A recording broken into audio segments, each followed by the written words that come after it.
Good morning. It's Tuesday, March 4th. Yay, it's March.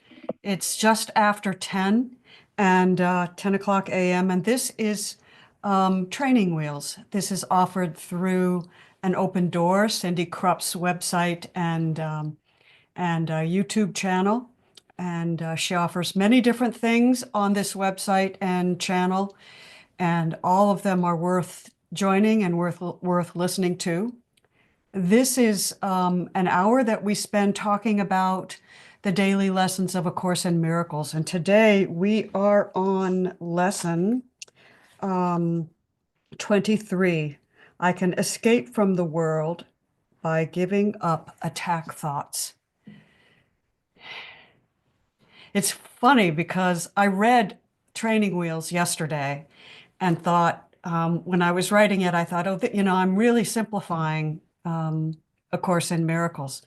And then this morning, or actually yesterday afternoon, I took a look at the lesson as it's taught in the Blue Book, in the traditional Course in Miracles lesson, and I thought, wow, they did a much better job of explaining this lesson than I did. And that just set me off on well, maybe I should read both lessons, or how should I do this? Maybe what I've thought was really good on my part isn't really good. I started having attack thoughts about my own self. And then I thought, you know what? I'm just going to ask the Holy Spirit, which is my own true self, to heal these fearful thoughts. Right? This will go where it will go. It will be just fine, right? And so that's how I come into this morning. And I'm really glad to be here, and I'm really glad to see all of your smiling faces. And bear with me if you can. I might be a little bit off. I had an eye procedure yesterday that was a little painful, so my eyes are kind of funky this morning, but it will all be great. So let's begin. I'm going to read through all of the lessons just to sort of get us into the feel of it, and then I'll read my lesson, then I'll do a little bit of commentary, and then we'll just open it up for discussion. So I'm going to turn my video off, and you can leave yours on or turn yours off. But we'll just sort of begin with this meditation on all of the lessons, because as Cindy has taught us over a year ago, that when we go through, especially the first 50 lessons, and we just read them all, it kind of lays a multi-dimensional foundation for the whole piece. So settle in and relax in your seat.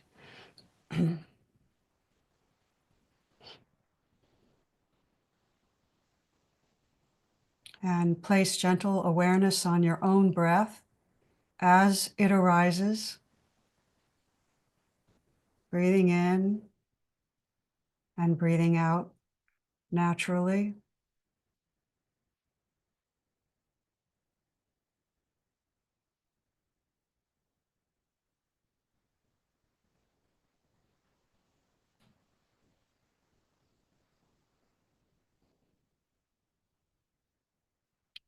Know you are welcome here.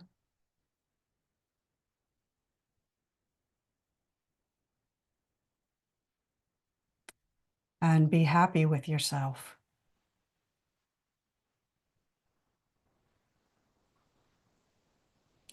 And if you can't be happy with yourself, then just be satisfied.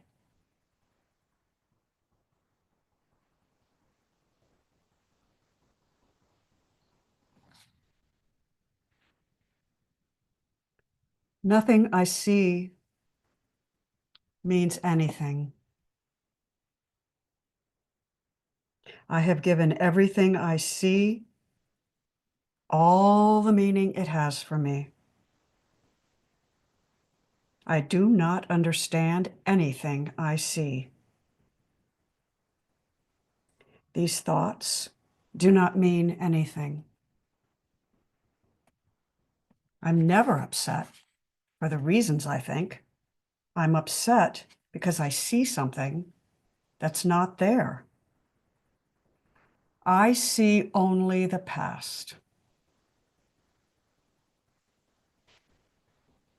My mind is preoccupied with past thoughts. I see nothing as it is now.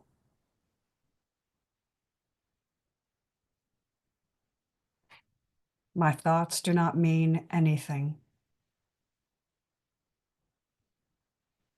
My meaningless thoughts are showing me a meaningless world. And I'm upset because I see a meaningless world. A meaningless world engenders fear.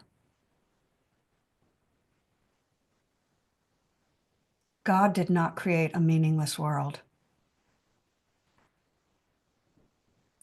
My thoughts are images I have made.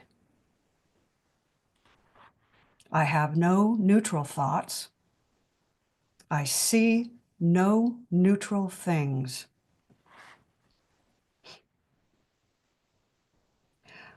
I am not alone in experiencing the effects of my seeing. I am not alone in experiencing the effects of my thoughts.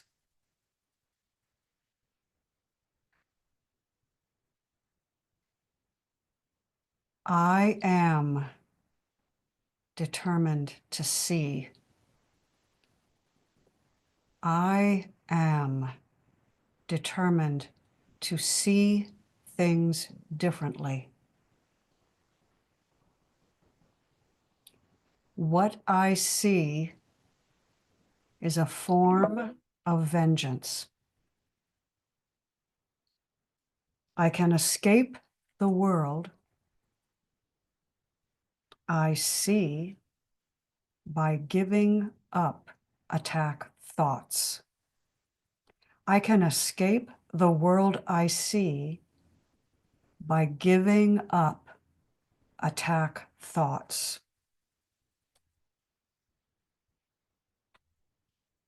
This lesson builds on the last lesson.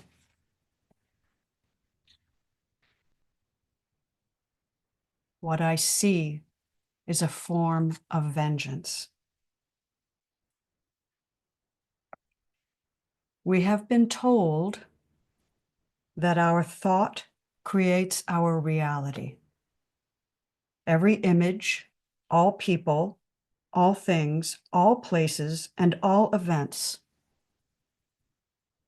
are colored by our perception.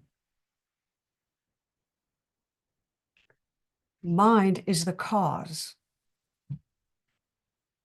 or the maker, and physical reality and our experience of our physical reality is the effect. If you're new to A Course in Miracles, you might find this a difficult concept to accept.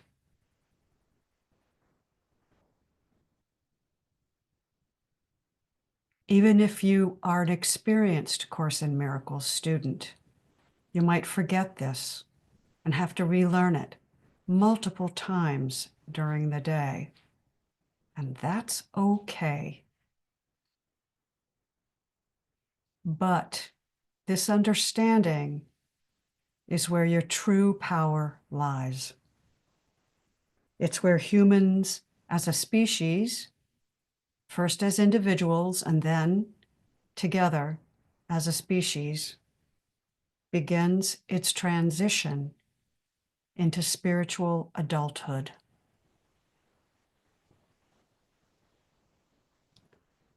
The world we see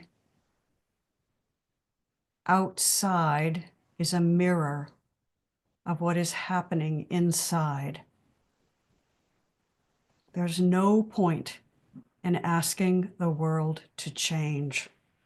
It's incapable of changing. Only we can change And what do we change? We change our own thoughts. Most human beings see the world as separation, full of scarcity. Isn't that an oxymoron? The world is full of scarcity. Mindless competition and brutality. Is that too strong a word? Brutality? Just watch any football game and its accompanying commercials. Go into any movie theater and bear witness to the previews. Watch the evening news. The multi-million-dollar salaries that we pay those who bring us these images are a testament to what we currently believe has value. It is valueless. Yet we watch these images and do not recognize who is behind the camera. We are. It is us.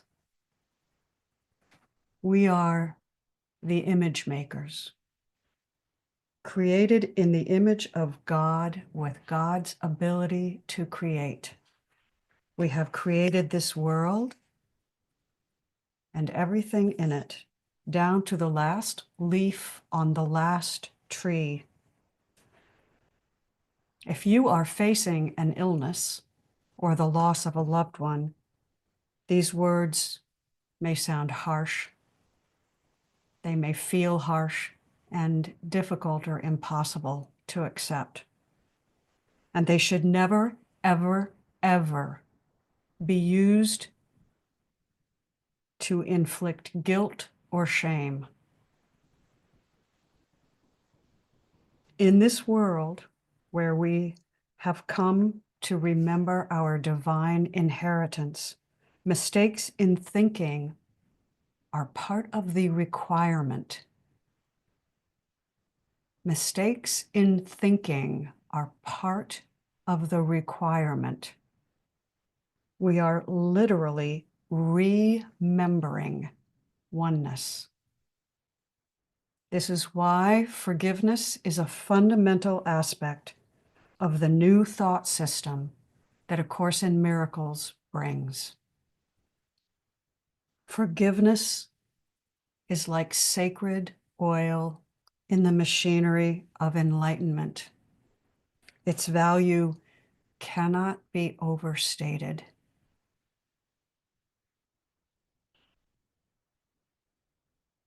Forgiveness creates space. It creates a gap in thinking, a gap in judgment. Forgiveness allows that space to bring something new in. And that newness will be a new thought. And because you've opened yourself to it, it will be a thought of oneness. It will be a thought that is a realization nothing ever truly happened. Today's lesson asks you to notice more deeply what thoughts you think you think. And as you pay more attention to your mind, you will notice the quality of its thoughts. And when most people start to pay attention to their thoughts, they are often taken aback at the degree of their negativity. We will be talking more about this on Thursday with Helen Hamilton Satsang. Sometimes, as we begin to awaken and we notice our thoughts, we get depressed by them. And this is part of the awakening. So what is an attack thought? An attack thought is any thought that leaves you feeling vulnerable, separate, or alone. If you think for any reason, in any circumstance or relationship, that something can be done to you, that's an attack thought. An attack thought is a belief that you're a body only and that other bodies are bodies only and that we can actually hurt each other at a level that is unrecoverable. None of this is true. The body may hurt. It can even die. But your self, your true self, can never be attacked. And furthermore, because we are one, any attack you make upon another is an attack upon yourself. Today's lesson asks us to sit just for a minute or so, for 5 times today. 5 times, just stop. Be present wherever you are, no matter what you're doing. You don't have to look for the right moment. The Holy Spirit will direct you. If the thought to stop arises in your mind, then take the thought, sit, and just look at what you've been thinking. You don't have to dig deep into the past, just sit. Let thoughts arise and notice what they are. And then repeat in your mind, I can escape the world I see by giving up attack thoughts. I can escape the world I see by giving up attack thoughts. That's all you need to do.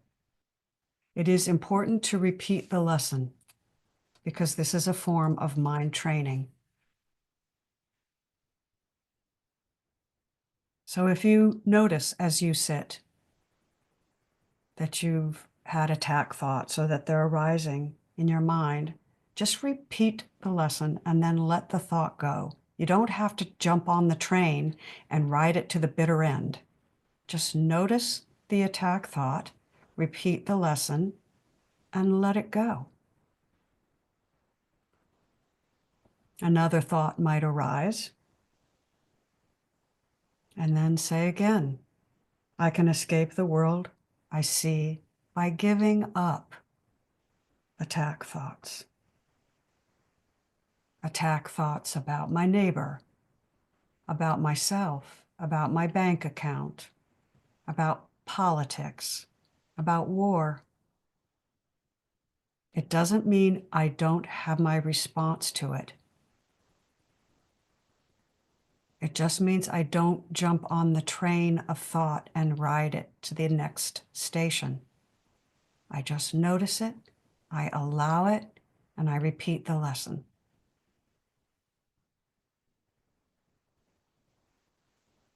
As you go about your day, you can apply this thought to any situation that creates even the slightest discomfort, anger, or even mild resistance. The more you witness your own thoughts, the easier this training becomes. The deepest learning comes through experience. Experience your thoughts.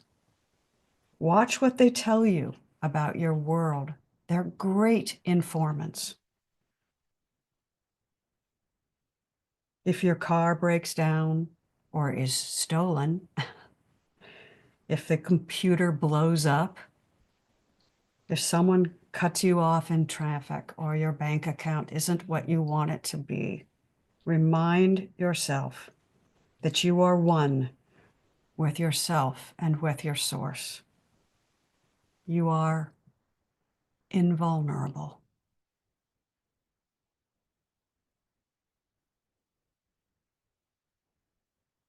I can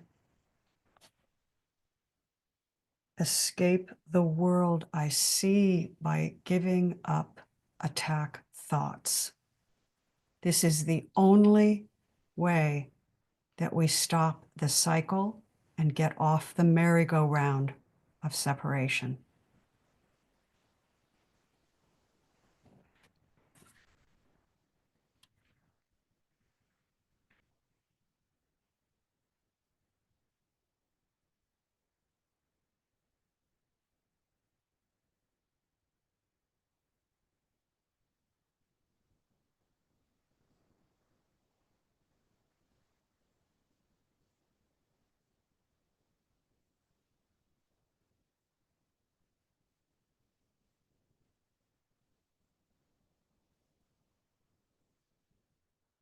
When you feel ready, come on back and let's talk about what this lesson means for you.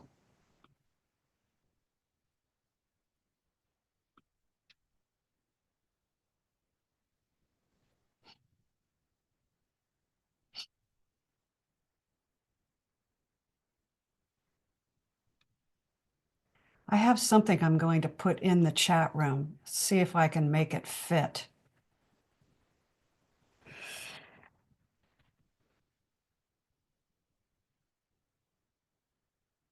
Oh.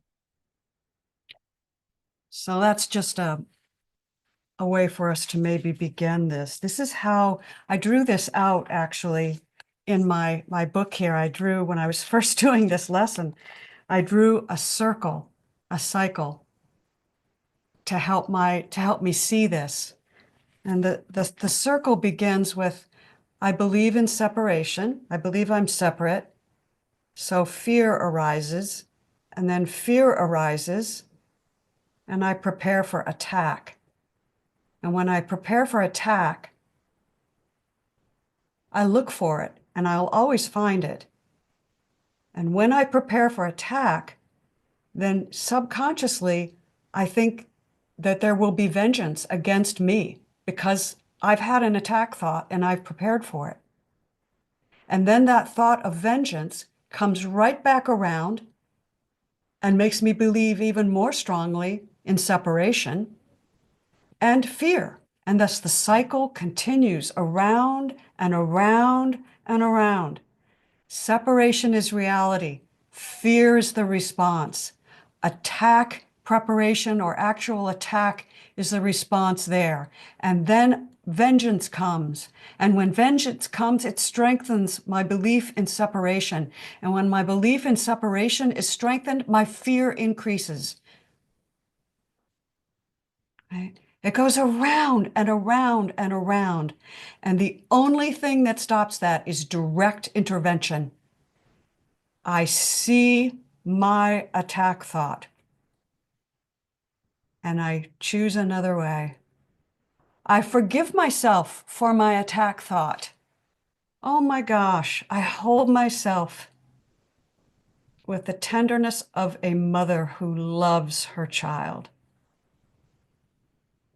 I have believed that I am vulnerable and can be attacked, and I have separated and attacked another because of it, or I have undermined myself. I have harmed myself because of my belief in separation. Forgive that. It was a mistake.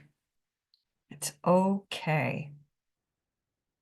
Pick up and move into the next moment. Let the past go. I see only the past. Let it go. Move into the next moment full of openness and forgiveness and lightness. You are completely free in the next moment. You need carry nothing with you.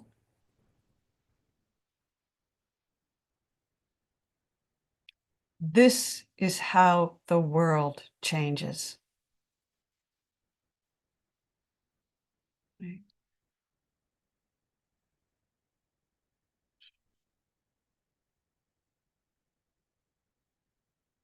I can escape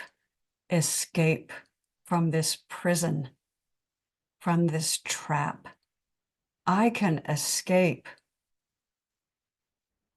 from this tiny little cell that I have imagined myself to be in.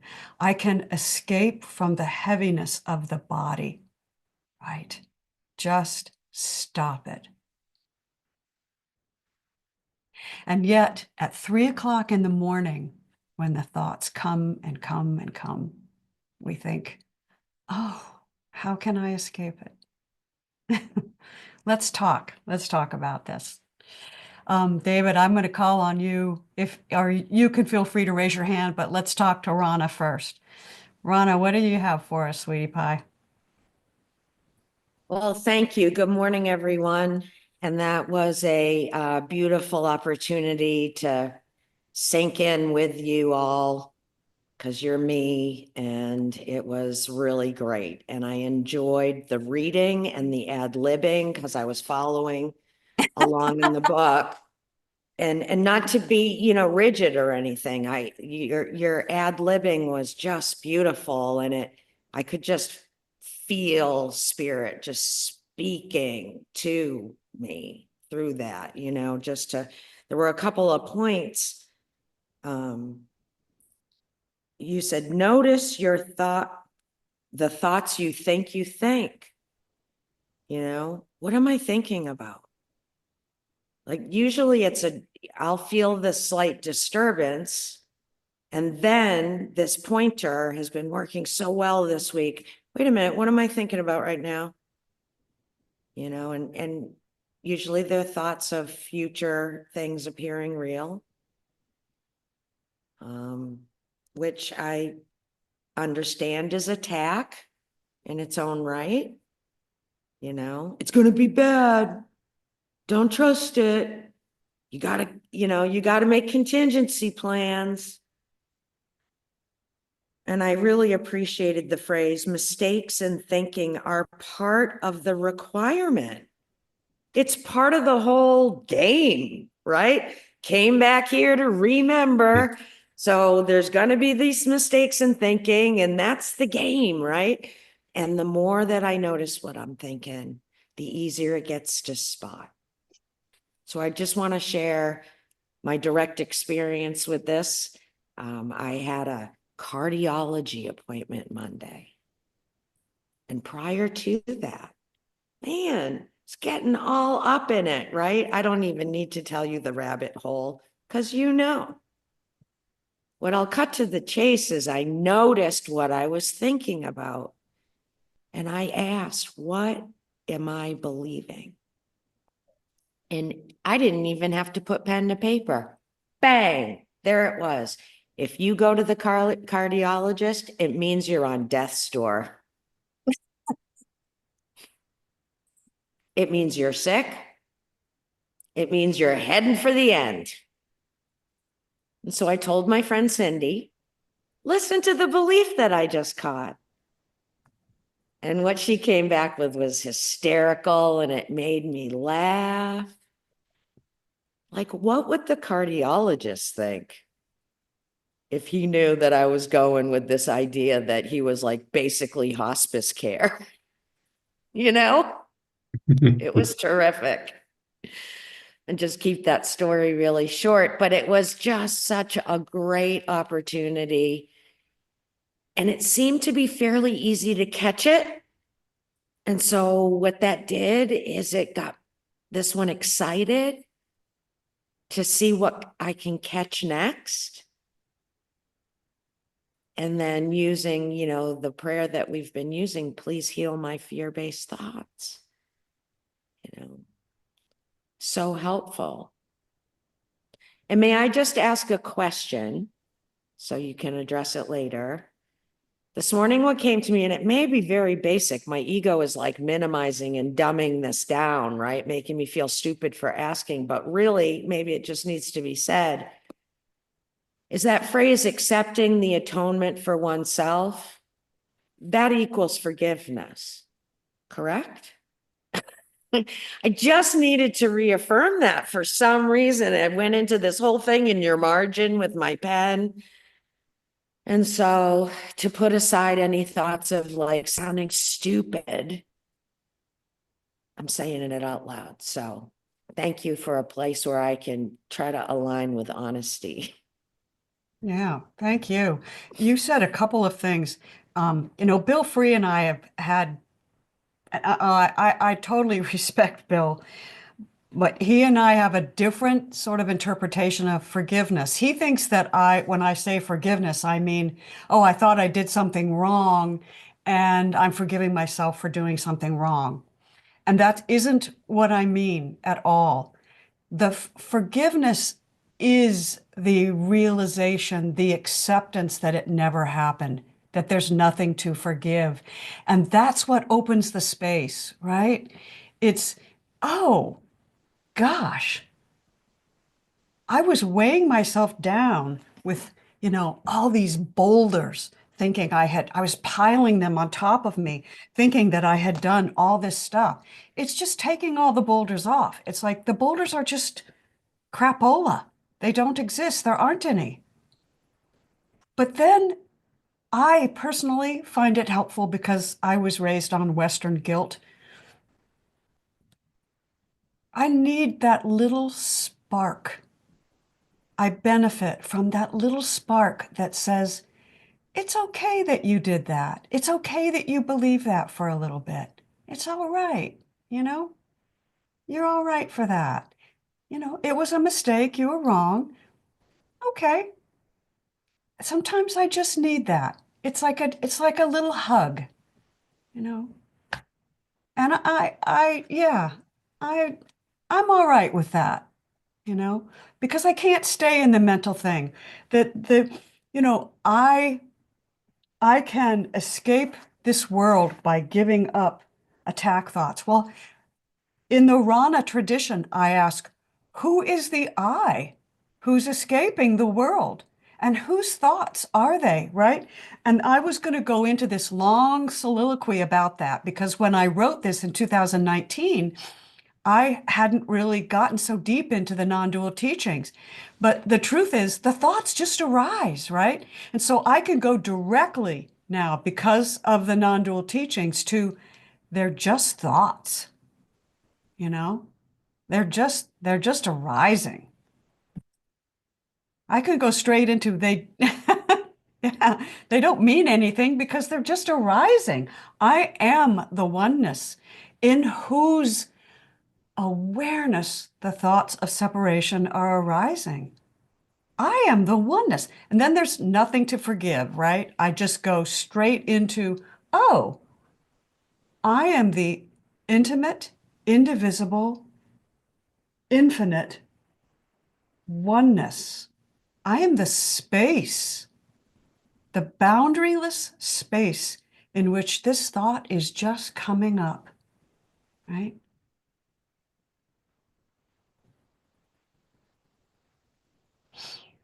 But when it feels like an attack and I feel the depression, sometimes it's helpful to say, oh, I thought I was Amy for a while. My heart needs to be filled. And it gets filled with this sense of just loving yourself, you know.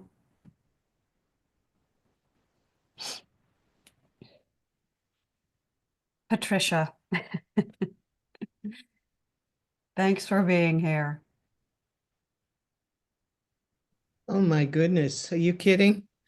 It is such a pleasure to be here. I look forward to it all the time. I'm not happy on Saturday and Sundays when we don't meet. I understand that Cindy needs a break. What I was thinking about on this is this is so wonderful. And I was thinking of something that Richard said yesterday. Well, my process is right now is accepting the thoughts and loving them. Well, maybe that's a strong word, but the word comes out, and in so doing, in that acceptance, there's loving them, and there's a lightness that occurs, and they go away. Mm. And I find that delicious. And it's a gift. Thank you, Richard. I love that we're all each other's teachers. That is the absolute success of this whole thing, right? Thank you, Patricia. Are you complete? David, what you I got? don't know what happened. My hand just disappeared, but I used to, when I first read this uh, ch chapter, and maybe later on even, I can give up, escape the world by giving up attack thoughts. I thought it was about attacking others or attacking, but it's really me attacking myself. That those are the attack thoughts that really you because, and as someone said, when I attack myself, I'm attacking others, and when I attack others, I'm attacking myself. So it all comes back. It's all one. It's all one. And I was going to put on the chat, we have met the enemy and he is us, from Pogo. That's an attack thought. If you look at it, and I used to love Pogo because it was like snarky before there was a word called snarky back long time ago. And I mentioned before we started that I'm hosting the 12-step program today, and so I maybe got 2 hours sleep last night because I was so worried about it. Am I going to do okay? And I have to get ready, and I have to have cool stuff to say, and that's an attack thought. I mean, and my wonderful, beautiful wife Betty said, just relax. It says people love you in this group, and they're not going to be mad at you. And plus, you said, it's not, somebody said it's not going to be recorded anyway, so it'll all go away. So there won't be any proof of how if I screw it up, but I'm not going to screw it up, because I don't, my friends and teachers here won't let me, because and so I'm over big worried about that, but I'm really so happy to be in this group, and I can relax and feel free and say crazy things so Sandra can join in on with me, and I'm very happy. Thank you very much for listening. I just wrote in the chat, listen to Betty might be my new motto. Barbara, what did you have for us? I just want to ask David, who's Pogo?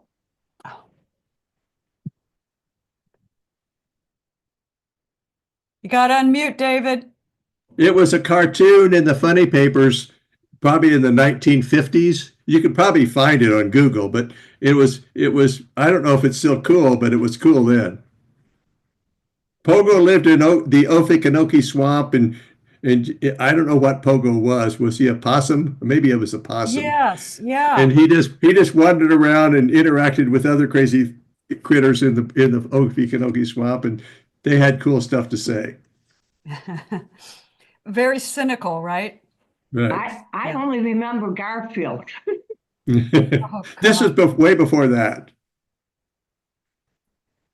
I always liked Calvin and Hobbes. Mm-hmm. 1948 to 1975. Wow.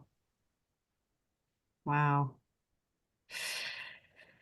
Well, it does seem, okay, Patricia.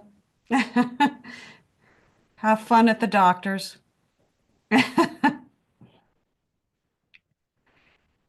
It does seem like attack thoughts are all, they're all around.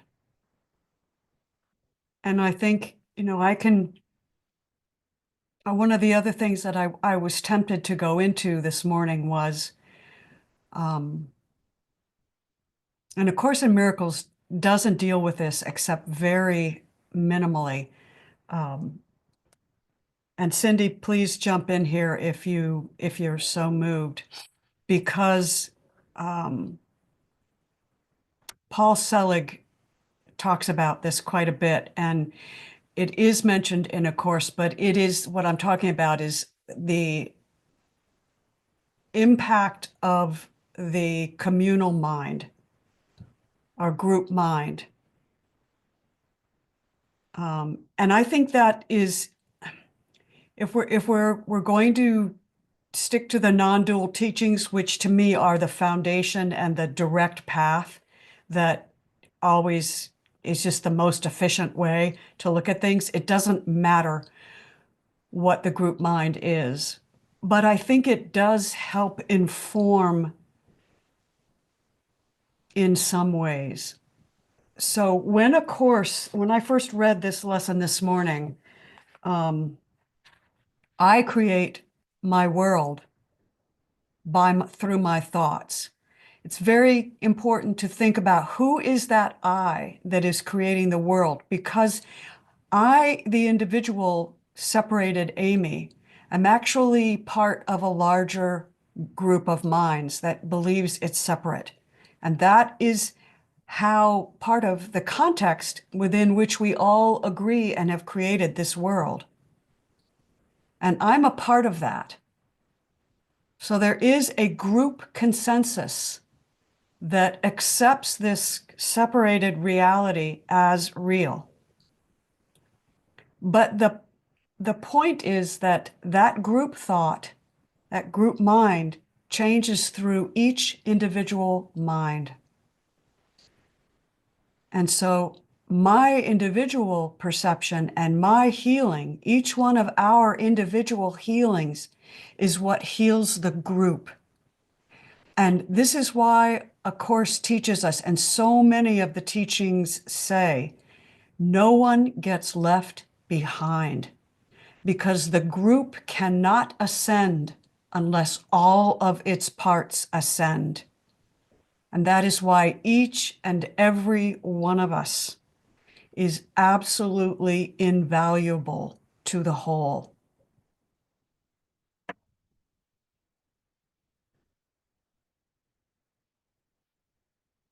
Cindy, come on down. That was beautifully said, and I'll just use my own words. But first, I want to screen share for just a second, since Barbie asked. This is Pogo. I bet you she'll recognize it. Hello, Pogo Possum. I'm taking care of this little backyard child, which was a worm. That might be sociable. I'm trying to teach him to go forward in life. But I just really enjoy that, because that's just reminding us that we're all different and we're all walking each other home. That's Yeah. one way of putting it. So that was Pogo. Sorry, I never recognized it. I never seen that cartoon.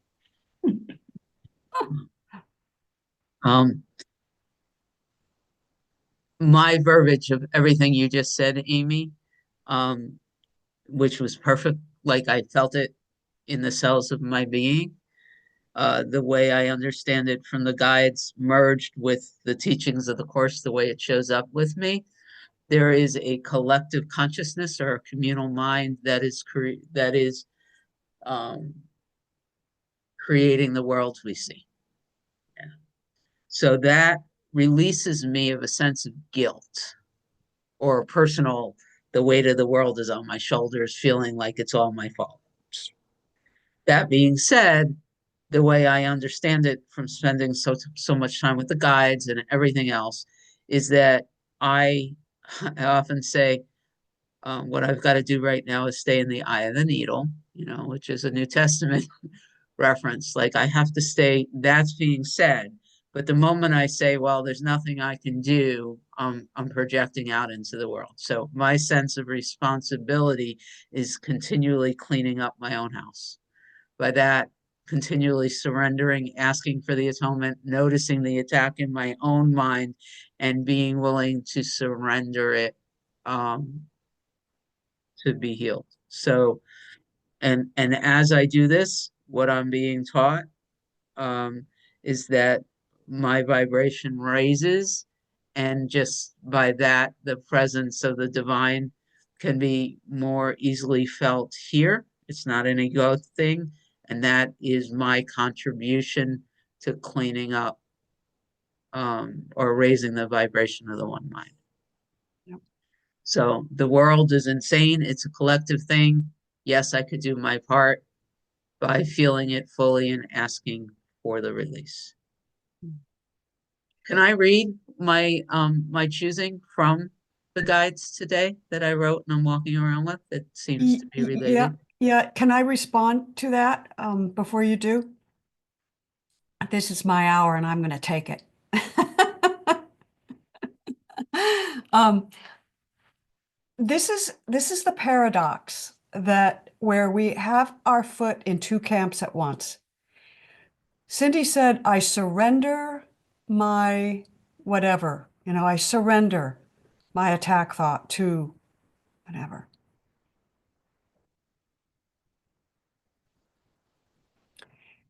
And I do surrender, but I don't. Because I am already healed. I don't need to surrender shit, but I do need to surrender shit. You know what I mean? I am healed already. I am one already. And that is where I want to stay, is in that knowing, because that's the ultimate healing. And that's why the direct path takes us right home. There is nothing to surrender, but sometimes it feels like there is, and that's okay. And that's when I go, I am my own dearest mother to myself. I hold myself so gently for myself because I think I have to surrender something. And it's okay if I do. Go ahead, surrender. Let that warm bath just cover you, rest in it. But don't forget your true identity, which is infinite, holy, 100% eternal. Right? Don't forget that. So I just wanted to add that. And then Sandra, and then Patricia. Oh, I can't thank you enough for saying that. Thank you, thank you, thank you. Yes, yes, yes, yes, yes. Thank you. I'm having in the past, I don't know, I've been having more difficulty explaining my experience, but then that permission of us all just walking each other home, and it's okay to have errors in thinking and errors in speaking. But what you just said described what I've been feeling as reading this lesson. And I was remembering that when I first read these lessons, there was a voice of the Course speaking to this person who felt like a completely separate person. And that voice was helping me shed that identity. And that person who was completely separate needed to give up attack thoughts, escape attack thoughts. But I no longer am that. And so I was looking there and thinking, what do I need to escape? I don't need to escape anything. It's so beautiful. I don't need to escape anything. I am not a true self and a false self. I had to go through that progression, like Helen Hamilton talks about her stages, and then I had to go through feeling like I'm everything, but she isn't, Sandra isn't.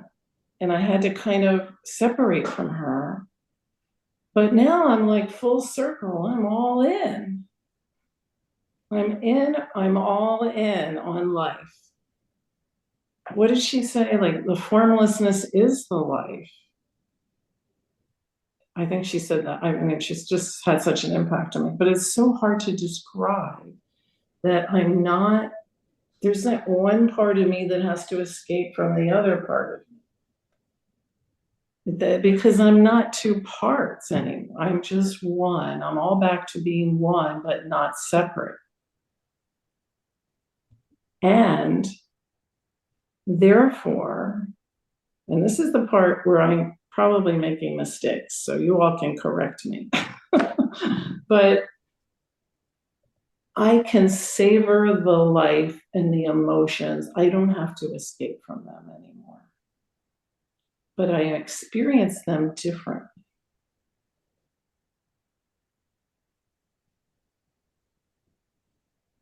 Don't have to always feel peace and joy and love. I can feel all the other things too, but I feel them differently.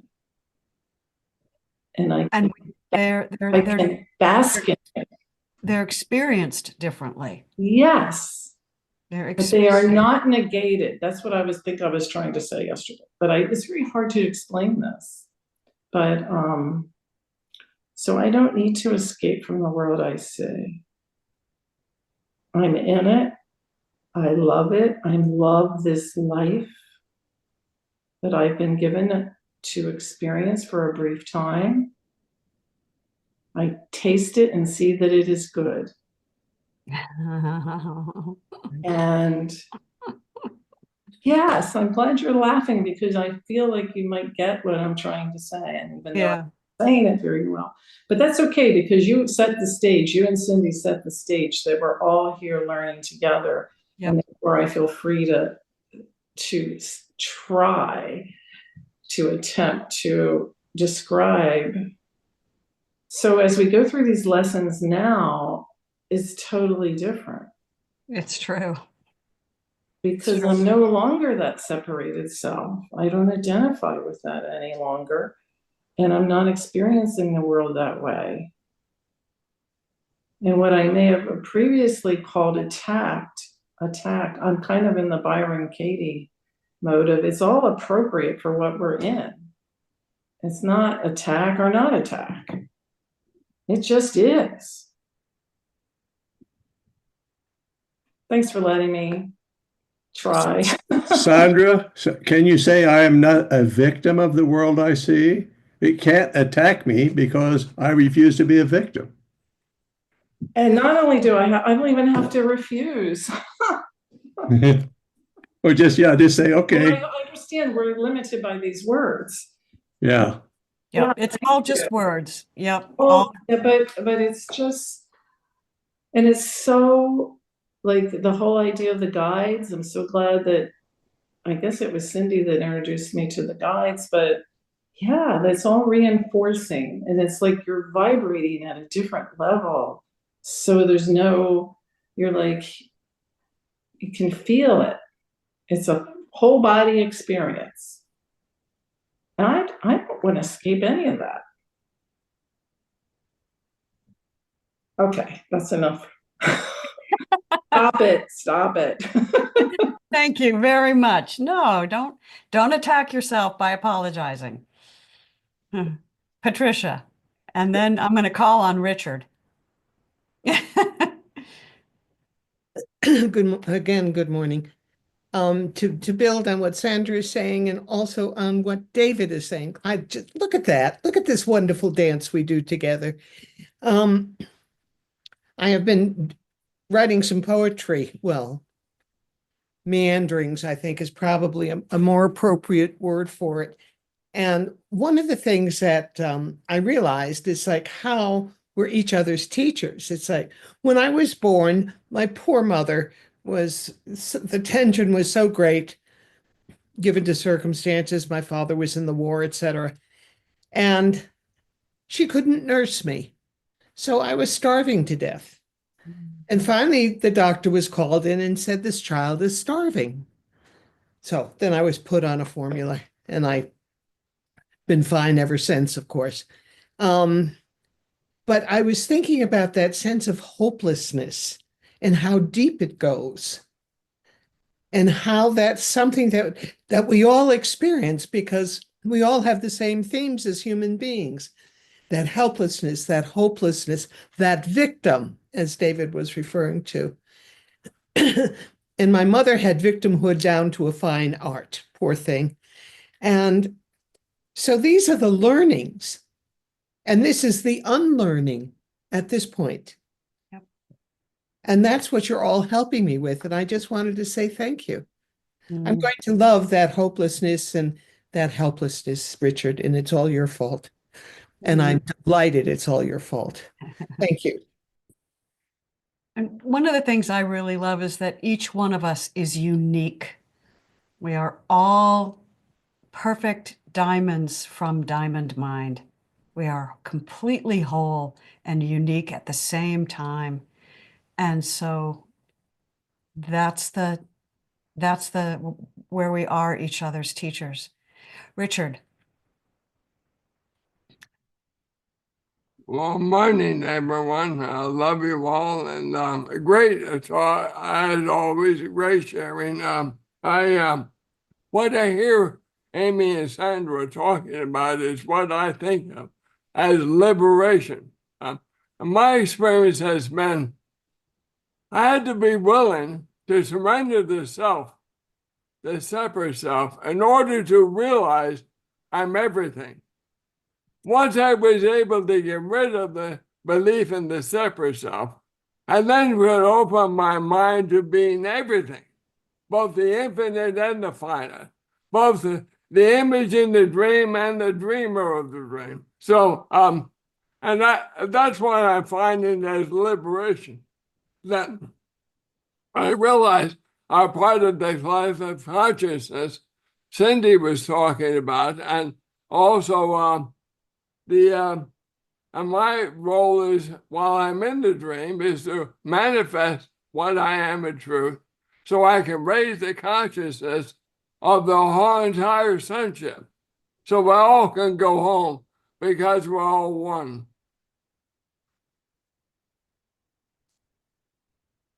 Thank you for doing that, Richard.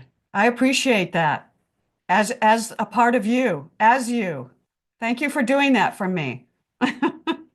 I take great comfort in that, and I'm not kidding. I really do. I take such comfort in it. And I want to see if Cindy wants to share in the 2 minutes we have left. Well, I just want to read these few lines from the guides. And when we stop the recording, David has asked that I play a song for Okay. anyone that wants to listen. So unless, David, you meant now, right, as opposed to the 12-stepping meeting. That's what I assume. So this is just the first part of this choosing that seemed appropriate. And it just reads, on this day, I choose to reknow myself, all aspects of self, as worthy of God.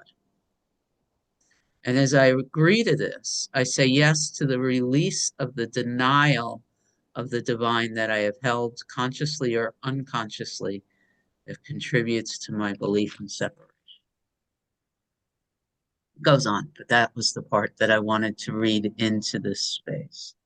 That's So like it's been reverberating in me since I read it this morning, and I've been walking around. It's beautiful. It's a song. I hope we can share some of Paul Selig with each other. You know, there's a part of me that doesn't want to do Helen Hamilton's book on Friday because we've already done it. I want to do Paul Selig. So if you know, well, maybe we can do that when we finish Helen Hamilton. I Am Word would be the one to begin with. The beginning would be, Rana says yes. Okay.